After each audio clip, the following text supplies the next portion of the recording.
மாளிகைப்பாறை கருப்பசாமிக்கு, குருநாதர் பாண்டி சித்தருக்கு, எல்லாம் வல்ல இறைவனின் அருள் கருணையினால் இந்த அருள்மிகு வழிகாட்டு மாளிகைப்பாறை கருப்பசாமியுடைய திருக்கோயிலுக்கு வருகை தந்திருக்கிற எல்லா பக்தர்களுக்கும்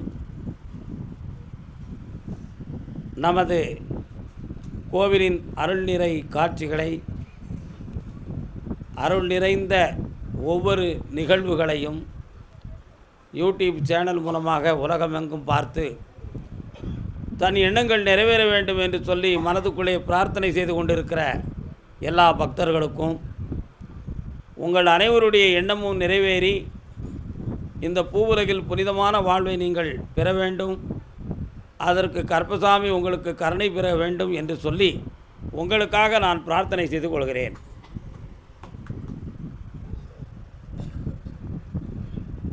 அன்பும் அறனும் உடைத்தாயின் இல்வாழ்க்கை, பண்பும் பயனும் அது. ஒரு மனிதனுக்கு நேர்மையான விஷயம் என்னென்னா அன்பு இருக்கணும், அதுக்கடுத்து தர்மம் இருக்கணும். அதுதான் அந்த வாழ்வினுடைய சர்க்கம். அந்த அடிப்படையில் அவதாரம் பண்ணது தான் ஐயப்ப சாமியுடைய அவதாரம். சுமார் 887 ஆண்டுகள் ஆகிறது ஐயப்பசாமி இந்த பூவுலகிலே தோன்றி. அரிகேசவ பாண்டியனுடைய காலத்தில் பந்தளத்து மகாராஜாவுக்கு மகனாக வளர்ந்து வந்தவர் தான் ஐயப்பசாமி. எல்லாருமே ஒவ்வொரு விதவிதமாக ஐயப்பசாமியுடைய வரலாறை இந்த உலகத்தில் கேள்விப்பட்டிருப்பீங்க, மனதார நிறைஞ்சிருப்பீங்க. ஆனால் உண்மையிலேயே வரலாற்றுகளில் சான்று கிடைக்காமல் கைவிட்ட சில விஷயங்களும் ஞானியர்கள் மூலமாகவும் சித்தர்களுடைய ஞானத்தின் மூலமாகவும் கிடைத்த செய்திகள் இன்று உங்களுக்கு விளக்கப்பட இருக்கிறது. அதுதான் ஒரு ரொம்ப முக்கியமானது. சாமி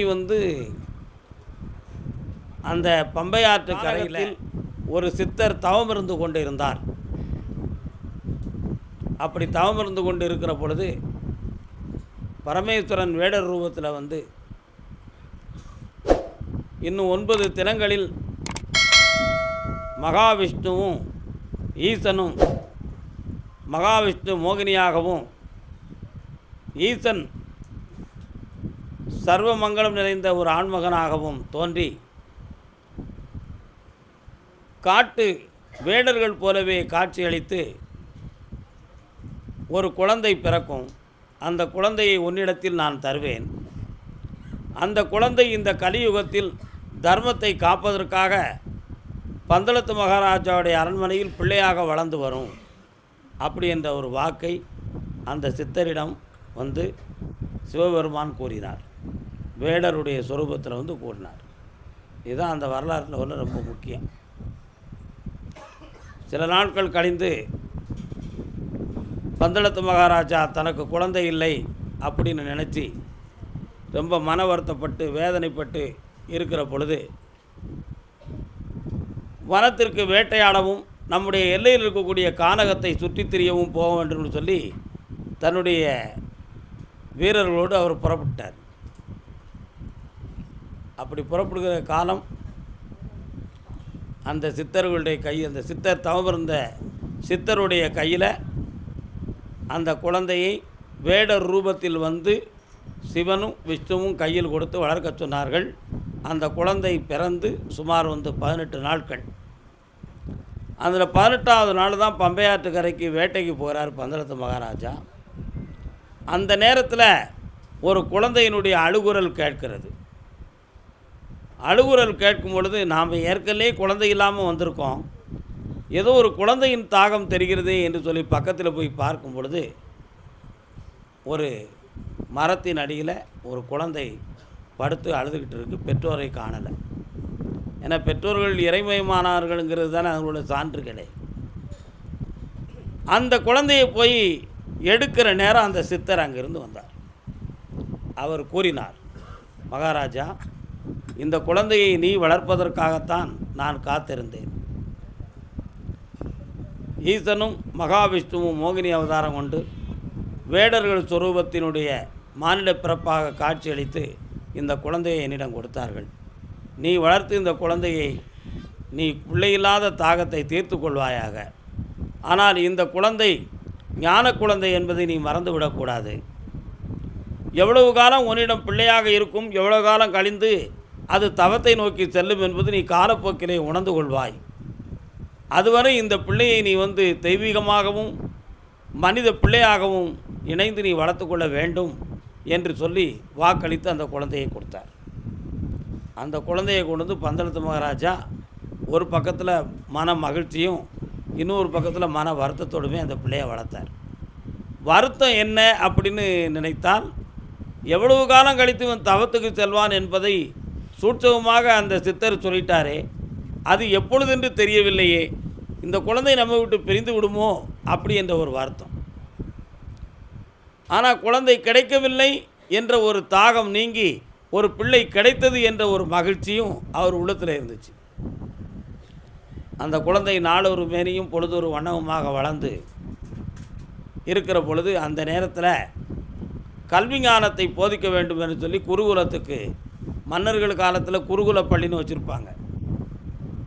அது எப்படின்னா, ரெண்டு நல்ல படித்த குருமார்களை தன்னுடைய அரண்மனைக்கு அருகில் ஒரு பர்ணய சாலை கட்டி ஏடுகளையெல்லாம் எடுத்து கொடுத்து அவர்கள் மூலமாக கிடைக்கிற ஞான கல்வியை அரசர்கள் முதல் மந்திரிகள் வரை தான் பெற்ற பிள்ளைகளும் தானுமே அவர்கள் மூலமாக ஞானத்தை பெற்று வந்த இடத்திற்கு பேர் தான் குருகுலம். அப்படி தான் ஸ்ரீராமர் வசிஷ்டத்தை படித்தார். ஸ்ரீராமருடைய தந்தை தசரதனும் அப்படித்தான் படித்தார். இப்படி ஒவ்வொரு அவதாரங்களுமே குருகுலத்தில் ஞானத்தை பெற்று வந்தவர்கள் தான்.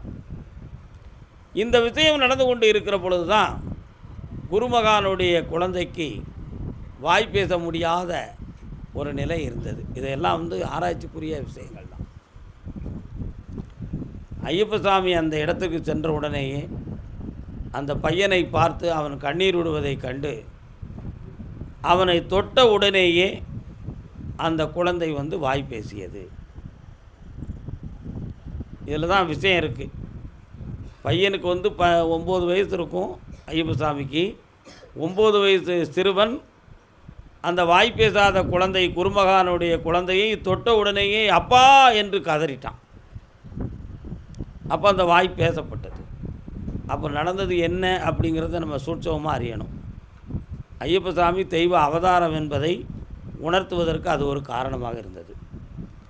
அந்த குழந்தையை தொட்ட உடனேயே அப்படி சப்தம் விட்டதே அதற்கு என்ன காரணம் அப்படின்னா, குழந்தையினுடைய ஜீவகாந்த சக்தியில் ஐயப்பசாமியுடைய ஜீவகாந்த சக்தி தொட்ட உடனேயே அந்த குழந்தைக்கு வாய் என்னும் புலன் திறக்கப்பட்டது.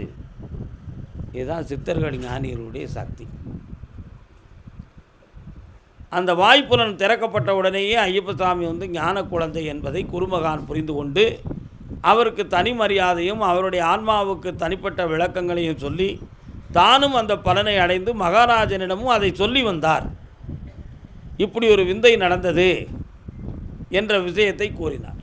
அப்போ தெய்வ குழந்தை என்பதை அவர்கள் புரிந்து கொண்டார்கள். குறிப்பிட்ட காலம் கடந்த உடனேயே மகாராணிக்கு ஒரு குழந்தை பிறந்துச்சு. அதுவும் ஒரு ஐயப்பசாமியுடைய தம்பியாக ஆண் பிள்ளையாகவே பிறந்தான். அந்த பையனுக்கு பேர் புண்ணியவாள அச்சன். ஐயப்பசாமியுடைய தம்பிக்கு பேர் புண்ணியவாள அச்சன் அப்படின்னு ஒரு பேர். நிறைய பேர்களுக்கு ஐயப்பசாமிக்கு தம்பி உண்டுங்கிறத தெரிஞ்சிருப்பாங்க.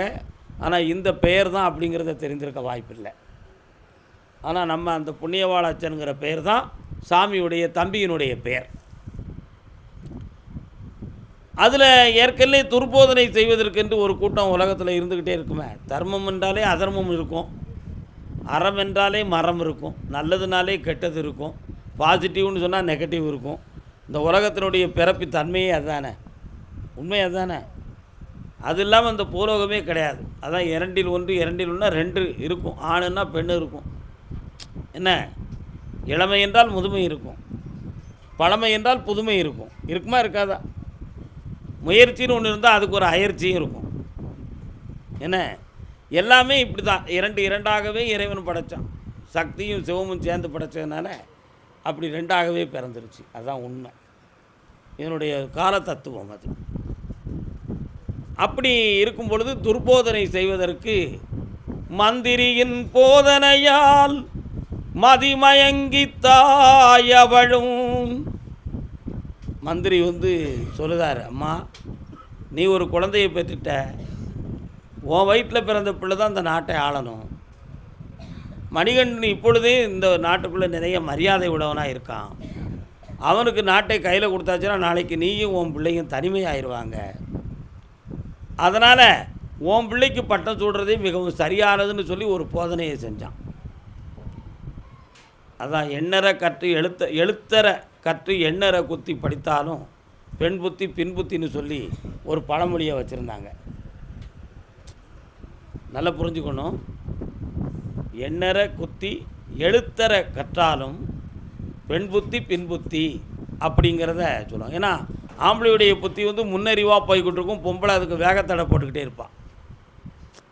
அதனால் பெண் புத்தி பின் புத்தின்னு சொல்லுவாங்க. ஆனால் அந்த வேகத்தடையும் கூட ஒரு விதத்தில் பலனுடையதாக இருக்கும். ஆகா, பொண்டாட்டி சொல்ல மீறி இங்கே ஒருத்தன்ட்ட பணம் கொடுத்தமே, அது நமக்கு கிடைக்காம போயிடுதே அப்படின்னு நினைப்பான். அவள் சொல்ல கேட்டு நின்றுருந்தோம்னா இந்த பணம் வேஸ்ட்டாக இருக்காதுன்னு நினைப்பான். அப்போ அந்த இடத்துல பெண்ணுடைய அறிவு நுண்ணறிவாகிடுது இல்லையா? எல்லா பழமொழியும் எல்லா நேரத்திலும் பொருந்தாது. இருந்தாலும் அந்த பழமொழியை அழியவும் செய்யலை, நடைமுறையில் திருத்தமும் வரலை. என்ன, 100க்கு 10 பேர் சரியாக இருக்காங்க, 90 பேர் பெண்மைத்தன்மையிலே தான் இருக்கிறாங்க. அது உலகத்தினுடைய இயற்கை தான், அது ஒரு குறைன்னு நினைக்கக்கூடாது. இதனால தான் புதுமை பெண்ணுங்கிற ஒரு தலைப்பில் பாரதியார் ஒரு அருமையான பாட்டை சொன்னார். பெண்ணுக்கு நுண்ணறிவை வைத்தான் புவி பேணி வளர்த்திடும் ஈசன். என்ன சொன்னார் பாருங்க, பெண்ணுக்கு நுண்ணறிவை வைத்தான் புவி பேணி வளர்த்திடும் ஈசன், மண்ணுக்குள்ளே சில மூடர் இந்த மாதர் அறிவை கெடுத்தார் அப்படின்னு புதுமை பெண்ணுங்கிற ஒரு தலைமையில் பெண்களை நீங்கள் பின்னேக்கி இருக்கக்கூடாது. அடுப்பூதும் பெண்களுக்கு படிப்பதற்கு அவங்க சமையல் கட்டில் இருக்கிறதோடு சரி, என்ன அதுக்கடுத்து அவங்களுக்கு படிப்பு எதுக்கு தேவையில்லைன்னு சொல்லி பெண்களை படிக்காமலே வச்சுருந்த காலம் இருந்துச்சு. அப்படி இருந்த காலத்தில் பெண்ணுக்குன்னு உள்ள ஒரு கட்டுப்பாடு, பெண்ணுக்குன்னு உள்ள ஒரு ஒழுக்கம், அவங்களுக்குன்னு இருக்கக்கூடிய ஒரு தன்மையோடவே அவங்க இருந்துக்கிட்டாங்க. ஆனால் அந்த படிப்பெல்லாம் வரணும்னு சொன்னோன்னா அவங்க ஈக்குவலிசன் ஃபார் லைஃப், அவங்களும் ஆம்பளைக்கு நிகராக எனக்கு படிக்கவும் முடியும், வேலை செய்யவும் முடியும். அதனால் ஏன் சொல்லல நீ கேட்கணும், உன் சொல்ல நான் கேட்டுக்கிடுவேன், அப்படி ஈக்குவலிசனாக வாழ பழகிட்டாங்க இன்றைக்கி. உண்மையா இல்லையா? அப்படி இருந்தால் தான் அந்த வாழ்க்கை லைக்கு, இல்லைன்னா இல்லை அப்படிங்கிற நிலைமை இன்றைக்கி பூலோகத்தில் வந்திருக்கு. அதுதான் புதுமை பெண் அப்படின்னு அர்த்தம். அதுதான் புதுமை பெண். புதுமை பெண்ணாக இருந்தது பிரச்சனை இல்லை, ஆனால் புரட்சி பெண்ணாக மாறிவிடக்கூடாது என்று ஒரு பக்கம் இருந்துச்சு. புரட்சி பெண்ணாக வந்துருச்சுன்னா நான் சொல்கிறேன் நீ கழியாம்பா, இன்னும் கோர்ட்டுக்கு தான் போய் நிற்கணும், வாழ முடியாது. அதனால் புதுமை பெண் என்பது சரி, ஆனால் புரட்சி பெண்ணாக மாறிவிடக்கூடாது. சினிமாவுக்கு நல்லாயிருக்கும், சிறப்பான வாழ்க்கைக்கு நல்லா இருக்காது. அது சிந்திக்க வேண்டிய ஒரு சப்ஜெக்ட் இது. அதான் பெண்ணுக்கு நுண்ணறிவை வைத்தான் புவி பேணி வளர்த்திடும் ஈசன், அடுப்பூதும் பெண்களுக்கு படிப்பதற்குன்னு சொல்லி அடக்கி வைத்திருந்த காலங்கள் போய் என்ன புரியுதா? அடுப்பறிக்கும் பெண்களெல்லாம் அடுக்கடுக்கா படிக்குதப்பா, அச்சடித்த காகிதத்தை அடுக்கடுக்கா சுமக்குதப்பா, ஏட்டினிலே எழுதுதப்பா, எடுத்து சொன்னால் புரியலப்பா அப்படின்னு பாட்டுக்கார் கண்ணதாசன். எல்லாமே இந்த காலத்தை உணர்ந்து சூழ்நிலைகளை உணர்ந்து பாடியது தான். அதற்கு அடுத்து ஒரு வார்த்தையை பாரதியார் அருமையாக சொன்னார், நல்ல விலை கொண்டு நாயை விற்பார். அதுவும் புதுமை பெண்ணில் தான் சொன்னார், நல்ல விலை கொண்டு நாயை விற்பார், அந்த நாயிடம் யோசனை கேட்பதுண்டோ அப்படின்னார். இன்றைக்கி ஒரு நாய் 5000 10,000க்கு நாய் இருக்குது, லட்ச ரூபாய்க்கும் நாய் இருக்குது தெரியுமா? இருக்கா இல்லையா? யாராவது நாய்கிட்ட யோசனை கேட்டு விற்றாங்களா? கிடைக்காது. அவன் வருவான், குட்டி போடுறதுக்கு ஏற்பாடு பண்ணுவான், வளர்த்துக்கிடுவான். எவன்டா பைத்தியாரம் வரான் அவன் தலையில் வச்சு கட்டி 10,000 10,000 வாங்கி நாயை கொடுத்துருவான். என்ன பரமத்துவம் என்னப்பா? அதான் நல்ல விலை கொண்டு நாயை விற்பார், அந்த நாயிடம் யோசனை கேட்பதுண்டோ அப்படின்னு பாரதியார் சொன்னார். அதை ஏன் புதுமை பெண்ணுங்கிற அதிகாரத்தில் சொன்னார்? அப்போனும் ஆத்தாளும் காட்டுற மாப்பிள்ளைக்கு களத்தை நீட்டிக்கணும். உனக்கு இது பிடிச்சிருக்கா பிடிக்கலையா அப்படின்னு ஒரு கேள்வியை கேட்டுறவும் கூடாது, எனக்கு பிடிக்கிறங்கிற வார்த்தையை அவள் சொல்லிடவும் கூடாது. அப்படிங்கிற ஒரு கட்டுப்பாடு இருந்துச்சு. அதைத்தான் பாரதியார் இப்படி சொன்னார். நல்ல விலை கொண்டு நாயை விற்பார், அந்த நாயிடம் யோசனை கேட்பதில்லை. அதுபோல் நாயகனை தேடுகின்ற பொறுப்பை பெற்றோர் ஏற்றார், பெண்ணுக்கு அது கொடுப்பதில்லைன்னார். ஆனால் இன்றைக்கி அப்படி இல்லை. பொம்பளை பிள்ளை தன் இஷ்டத்துக்கு ஒருத்தனை விரும்பிக்கணும், நான் தான் கல்யாணம் முடிப்பேன், எனக்கு முடிச்சது தான் கல்யாணம் முடிக்கணும்னு சொல்லும். அப்போனும் ஆத்தானும் கோயிலாக அலைவாங்க, பேய் உள்ள திருந்த மாட்டேங்குன்னு சொல்லி. உண்மையா இல்லையா? என்ன இவங்க எண்ணம் என் பிள்ளை ஏன் இஷ்டப்படி வாழணும்னு சொல்லி, அவள் எண்ணம் யாராக இருந்தால் உங்களுக்கு என்ன, நான் நல்லா தானே இருக்கணும், ஏன் இஷ்டப்படி வாழ்ந்தால் தானே நல்லா இருப்பேன், நீ ஏன் அதை திருந்த மாட்டுக்க அப்படின்னு அந்த பிள்ளை சொல்லும். இப்போ புரியுதா புதுமை பெண்ணுடைய பிரச்சனை என்னென்னு? அப்போ பெற்றோருங்கிற கட்டுப்பாட்டை மீறி நடக்கும் பொழுது வளர்த்தவன் குமுறு தான், வளர்ந்த பிள்ளை திமிருது. ஆக மொத்தம் இருக்கவனுக்கெல்லாம் பிரச்சனை. பண்பாடு மாறுது, கலாச்சாரம் மாறுது, எல்லாமே மாறுது. என்ன அதனால் புதுமை பெண்ணுங்கிறது வந்து வாழ்வுக்கு சரி, சில கலாச்சாரத்துக்கு பொருந்தலை. ஆனால் பாரதி அப்படி அடங்கி இருக்கக்கூடாது. எல்லாரும் ஓரினம், எல்லோரும் ஒரு மக்கள், ஒன்றே குலம், ஒருவனே தேவன் என்ற ஒரு சத்தியத்துக்கு வரணுங்கிறதுக்காக அந்த புதுமை பெண்ணுங்கிற ஒரு தலைப்பை எழுதினார். இதுதான் பெண்ணுக்கு உடைய விளக்கம். அதை மாதிரி எழுத்தர குத்தி எண்ணற கத்தாலும் பெண் புத்தி பின் புத்தின்னு சொன்ன மாதிரி மந்திரி சொன்ன வார்த்தையை வச்சுக்கிட்டு அது சரிதான். நம்ம பிள்ளைக்கு நாளைக்கு அரசாணை கிடைக்கலன்னு சொன்னால் நம்ம பிள்ளைகள் உதறி தள்ளிவிடப்படுமே, என்ன செய்வதுன்னு பார்த்தாள். மந்திரியாரே, இப்பொழுது நான் என்ன செய்வேன்னா, தீராத தலைவலி போல் நீங்கள் இருந்துக்காங்க, அதில் எப்படியாவது மணிகண்டனை வனவாசத்துக்கு நம்ம அனுப்பிடுவோம்னு சொல்கிறார். இதுதான் விஷயம். இதெல்லாம் கேட்ட கதை தான் நினைப்பீங்க. வனவாசத்துக்கு அனுப்புனது தான் உங்களுக்கு தெரியும். அந்த வனவாசத்தில் அவர் யாரை சந்தித்தாருங்கிற விஷயம் உங்களுக்கு தெரியாது. நீங்கள் வெளிப்படையாக பார்த்தது மகிழ்ச்சியை சந்தித்ததாக நீங்கள் ஒரு கதை வச்சுருக்கீங்க.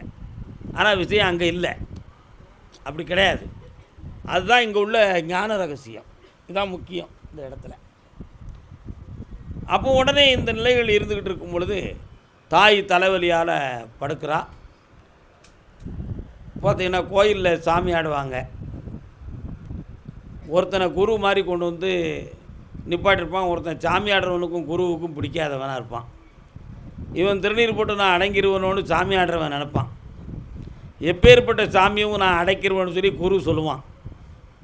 ஆனால் குருவுக்கும் அந்த சக்தி இருக்காது, இந்த சாமி ஆடுறவனுக்கும் அந்த சக்தி இருக்காது.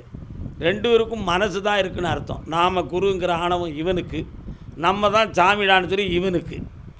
ஆக இவன் திருநீரை போடுவான், திருநீர் தான் திரும்ப சாமி அடங்காது. அங்கே நடந்த என்ன விஷயம்? அவன் மனசால சாமி ஆடினான், உண்மையான பவரால் அவன் ஆடலை. உண்மையான பவரால் ஆடிருப்பான்னா அவனுக்கு அந்த ஆணவம் வந்திருக்காது. உண்மையா இல்லையா? அதனால் அவன் மனத்தால் ஆடுறான். எவன் என்ன சொன்னாலும் நம்ம அடங்கக்கூடாது, யார் என்ன சொன்னாலும் கட்டுப்படக்கூடாதுங்கிற ஒரு திமிரை உள்ளத்துக்குள்ள வச்சு ஆடுறதுனால அவனுக்கு என்ன செய்ய முடியலை, அடங்கி நிற்க முடியலை. அப்போ அவன் மனசு அதை மாதிரி இங்கே உள்ள சைக்காலஜி என்னன்னு சொன்னால், தலைவலி உண்மையிலேயே வரல, ஆனால் தலைவலி வந்ததாக ஒரு மாயையை மனதிலே வைத்துக்கொண்டு அந்த அம்மா என்ன செஞ்சது, தலைவலி போல் படுத்துக்கிடுச்சு. அந்த நேரத்தில் மகிழ்ச்சி அப்படிங்கிற ஒரு அசுரர்கள் சமூகத்துக்கு துரோகம் பண்ணிக்கிட்டு வந்த காலம்.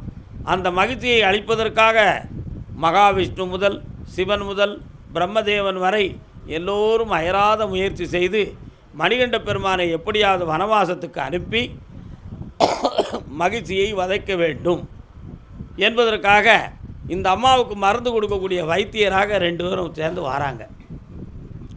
இந்திரனும் நாரதனும் வந்து மருத்துவத்துக்காக வராங்க. இன்றைக்கி ஐயப்பசாமி வரலாறுல நமக்கு இவ்வளவு தான் உங்களுக்கு கொடுக்கப்படுகிறது. அடுத்த வாரம் பௌர்ணமி அன்னைக்கு இந்த சர்க்கத்திலேருந்து தொடங்கி சாமி வனவாசம் போகிறது வர, அதுக்கு அடுத்த வாரம் வனவாசத்துக்கு பிறகு பந்தளத்திராஜா என்ன ஆனார், சாமி ஜோதிமயமாக எப்படி ஆனார், பக்தர்கள் எப்படி நடந்துக்கிட்டு இருக்காங்கிறத பற்றி அது இன்னும் 2 பகுதியில் ஐயப்பசாமியோடைய வரலாறு உங்களுக்கு முழுமை செய்யப்படும். இன்றைக்கி நம்ம அருள்வாக்க தொடங்குறதுக்கு ஆயத்தமாயிருவோம்.